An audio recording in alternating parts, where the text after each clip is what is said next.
প্রিয় দর্শক, আসসালামু আলাইকুম ওয়া রাহমাতুল্লাহি ওয়া বারাকাতু। দেশে কিংবা দেশের বাহির থেকে যারা আমার চ্যানেল অদ্রি আলাউদ্দিন দেখেন, আমি সকলকে আন্তরিক শুভেচ্ছা এবং অভিনন্দন জানাচ্ছি। গত কয়েকদিন ধরেই আমাদের বাংলাদেশের মিডিয়াগুলোতে একটি সংবাদ বারবার প্রচার হচ্ছে।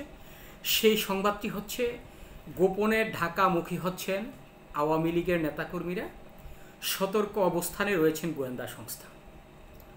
এই বিষয়টা নিশ্চিত করেছেন গত বুধবার চট্টগ্রাম গোয়েন্দা শাখা থেকে। সব থানায় একটি চিঠি পাঠিয়ে দেওয়া হয়। এই পরিস্থিতিতে পুলিশ সদস্যকে ৮ দফা নির্দেশনা দেওয়া হয়। এই ৮ দফার ভেতরে কি কি রয়েছে? এই ৮ দফার ভেতরে রয়েছে সন্দেহভাজন ব্যক্তিদের গতিবিধি লক্ষ্য করা, যাদের নামে মামলা রয়েছে তাদের মোবাইল ট্র্যাকিংয়ের মাধ্যমে অবস্থান শনাক্ত করে গ্রেফতার, গুরুত্বপূর্ণ স্থানে চেকপোস্ট বসানো, যেমন বাস স্ট্যান্ড, লঞ্চ স্টেশন, নদীবন্দর,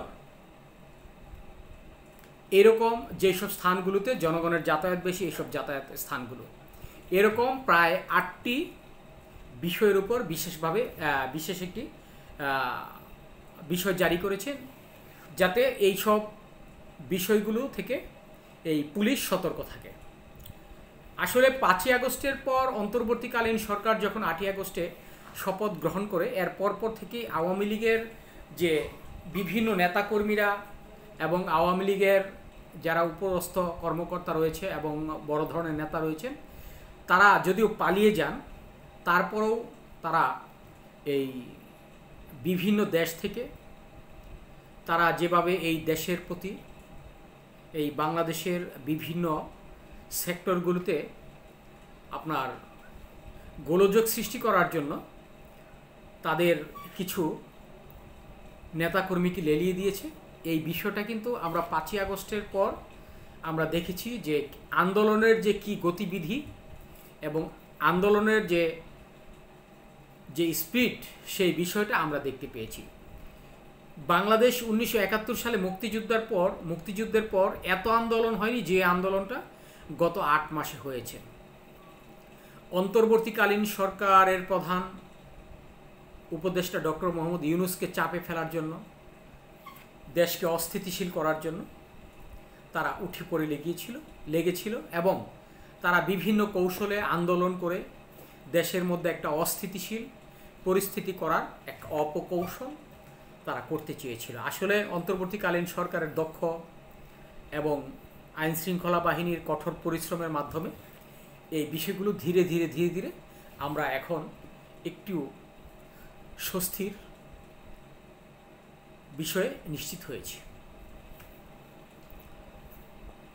আসলে এই মুহূর্তে আপনারা দেখেছেন ভারত যেভাবে আমাদের উপর এই নজরদারি করছে এবং ভারত বিভিন্ন কৌশলে দেশকে অস্থিতিশীল করার জন্য একটা উঠে পড়ে লেগেছে। অন্যদিকে আপনার আমাদের দেশের মধ্যে যারা বিভিন্ন এই আওয়ামী লীগের নেতাকর্মী রয়েছেন, যারা এদেশের সাধারণ মানুষকে বোকা ভেবে তারা এই গত ১৬ বছরে এদেশের মানুষের মাথার উপর কাঁঠাল ভেঙে খেয়েছেন, এদেশের আইন শৃঙ্খলাকে ভয় দেখিয়ে এই দেশের আইন শৃঙ্খলাকে অত্যন্ত নাজুক অবস্থায় রেখেছেন এবং ব্যবসা বাণিজ্য থেকে শুরু করে সব কিছুতেই যে এই আপনার হুকুম জারি করে রেখেছিলেন, এই বিষয়গুলো এই মুহূর্তে বারবার প্রকাশিত হচ্ছেও। আপনারা জানেন যে সিন্ডিকেটের মাধ্যমে এদেশের যে নিত্যপণ্যগুলোকে ধীরে ধীরে যেভাবে এই লাগামহীন করে তুলেছিল, এই অন্তর্বর্তীকালীন সরকার এসে সেই লাগামটাকে টেনে ধরেছে, যার প্রতিফলন আমরা এই যে রমজান গেল, টোটাল রমজান মাসে আমাদের একটি পণ্যের দামও বাড়েনি, এমনকি ১ লাফে ৩ গুণও হতে আমরা দেখিনি। শুধুমাত্র এখন এই যারা বর্তমান সরকারের উপর চাপ প্রয়োগ করার চেষ্টা করছে, তাদের ছাড়া বাংলাদেশের ৮০% মানুষ এখন এই অন্তর্বর্তীকালীন সরকারের প্রশংসায় পঞ্চমুখ। একদিকে যেমন বিদ্যুৎ ব্যবস্থার অত্যন্ত এই আপনার সুখকর একটি দিন গেছে গত রমজান পুরো মাসটা, অন্যদিকে নিত্যপণ্যের দাম ছিল একেবারে হাতের মুঠোয়, এই সব কিছু মিলে এখন এদেশের ষড়যন্ত্রে লিপ্ত হচ্ছে একটি মহল, যেই মহলটি কখনোই এদেশের মঙ্গল চায় না। এদেশের মানুষকে তারা ভালোবাসে না। মানুষকে ভালোবাসার চেয়ে তারা আত্মপ্রবঞ্চনার পথটাই বারবার বেছে নিচ্ছে। এই মুখে বলছে যে আমরা তোমাদের পাশে আছি, অথচ তারা সাধারণ যে মানুষ, যারা সাধারণ খেটে খাওয়া মানুষ, এই খেটে খাওয়া মানুষের পেটে লাথি মেরে তারা নিত্যপণ্যের দাম বাড়িয়ে তাদের পকেট ভারী করেছে এই দীর্ঘ 16টি বছর। যার কারণে সাধারণ মানুষ এখন এই আত্মপ্রবঞ্চকদেরকে বিশ্বাস করতে পারছে না। যার কারণে অন্তর্বর্তীকালীন সরকারকে এখন তারা সামনে আনতে চাচ্ছে, এবং যাতে নির্বাচন না হয় এটার জন্য তারা বারবার আন্দোলন করছে। এই দেশে কখনো আমরা এই ঘটনা দেখিনি যে নির্বাচন না হওয়ার জন্য আন্দোলন। কিন্তু আমরা 1971 সালের পর যারা এদেশে শাসন করেছেন তাদের বিরুদ্ধে জনগণ লেগেছিল যে দ্রুত নির্বাচন দেওয়ার জন্য, নিরপেক্ষ তত্ত্বাবধায়ক সরকারের আমলে নির্বাচন দেওয়ার জন্য। কিন্তু এই মুহূর্তে আপনারা দেখেছেন যে অন্তর্বর্তীকালীন সরকারকে 5 বছর ক্ষমতায় থাকার জন্য বিভিন্ন আন্দোলন চলছে। এই বিষয়টাই এখন এই মুহূর্তে আমরা আমাদের বাংলাদেশের সবচাইতে ইতিবাচক একটি দিক, যেই দিকটির জন্য সমস্ত বাঙালি, সমস্ত বাংলাদেশের মানুষ অপেক্ষা করছে। আসলে আওয়ামী লীগ এমন একটি দল, যেই দলটি একেবারে এই আওয়ামী লীগ ছাড়া কিচ্ছু বোঝে না। তারা এদেশের যদি অন্য কোনো সরকার যদি সম্পূর্ণ দেশটাকে স্বর্ণ দিয়েও ভরে রাখে, কোনো রকম অভাব অভিযোগ নাও থাকে, তারপরেও ওই সব আওয়ামী লীগের নেতারা, তাদের নেতা এবং নেত্রীরাই এদেশে ক্ষমতায় থাকুক, এটা উন্নয়ন হোক আর নাই হোক, তারা এই জিনিসটাই সবচাইতে বেশি প্রাধান্য দেয়, আমার নেতা নেত্রী এদেশে ক্ষমতায় থাকবে।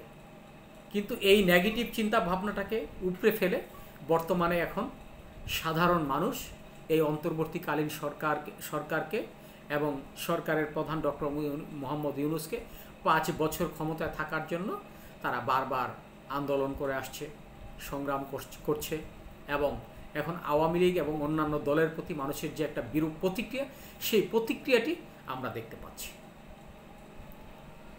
আপনারা জানেন, এবং এই কয়েকদিন আগেও যেই সংবাদটা, এখন যেমন আমি একটু আগে যেই নিউজটা বলেছি, যেটা এই আওয়ামী লীগের নেতাকর্মীরা গোপনে ঢাকামুখী হচ্ছে একটা অস্থিতিশীল পরিষ্কার করার জন্য, এবং আওয়ামী লীগের নেত্রী শেখ হাসিনাকে এই দেশে এই পুনর্বাসনের জন্য তারা আন্দোলন করবে, আর ধীরে ধীরে তারা সংঘবদ্ধ হচ্ছে, তারা একত্রিত হচ্ছে, যাতে যে কোনো মুহূর্তে অন্তর্বর্তীকালীন সরকারের বিরুদ্ধে একটা এই আন্দোলন গড়ে উঠতে পারে। শক্তিশালী একটি আন্দোলনের জন্য তারা এই মুহূর্তে মাঠে নামার জন্য বিভিন্ন জায়গা থেকে তারা জড়ো হচ্ছে। এই কথাটা যদি গোয়েন্দা সংস্থা বলে থাকে, আমি মনে করি এটা সঠিক একটি সংবাদ। আর এই গোয়েন্দা সংস্থার বিষয়টা নিয়ে অন্তর্বর্তীকালীন সরকারকে অবশ্যই সতর্ক থাকতে হবে।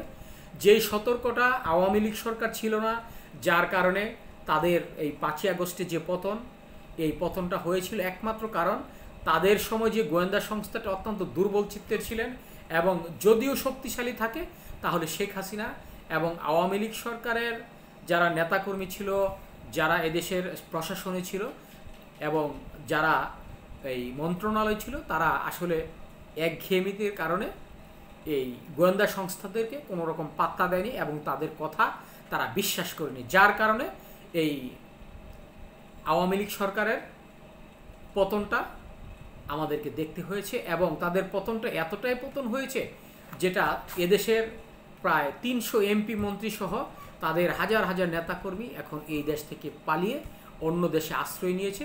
তারা এখন ওই দেশ থেকে ভার্চুয়াল বক্তব্য দেশকে অস্থিতিশীল করার জন্য একটা অপকৌশল করছে, এবং শেখ হাসিনা এই ভারতের দিল্লিতে বসে বসে তিনি এই বাংলাদেশের বিরুদ্ধে বিভিন্ন সময় বিভিন্ন কথা বলছে, ষড়যন্ত্র করছে।